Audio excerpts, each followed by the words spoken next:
Black people, to those of you who don't believe that there's a gay agenda against black men, y'all must have forgotten that they've been putting black men in dresses in Hollywood way before Lil Nas or Young Thug and others were around. Black people, the number one threat to white supremacy is black masculinity. So it should not be any surprise to us that after Malcolm X and after the Black Panther Party and Martin Luther King and all these revolutions and black men standing up and being strong, that after that in the media, we see them pushing this image of black men in dresses, dressing up as women. See, their intention with this agenda is and was to emasculate black men and make them docile and neutralize them, because if black men believe they're black women, they're not going to go out there and fight for our communities and be militant and be strong and be like a Malcolm X. I don't care what y'all say. White supremacy does not fear this. So how do we know that their agenda is working?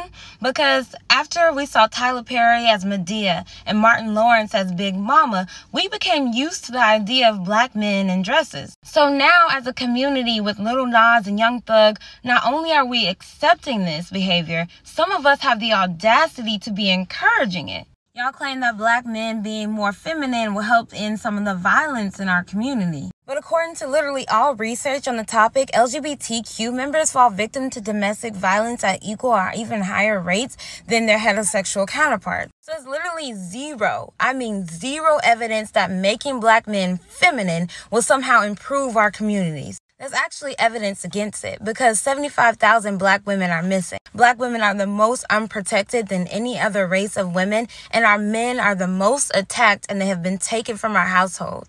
And the worst part of all is that while our community is accepting black men being in dresses, there's black women consistently calling black masculinity toxic. The term toxic masculinity is something that we as a community, as black people, should reject. Of course, this government wants us to believe that black masculinity is toxic. Do you think they want black men out here strong, militant, and willing to fight for their freedom?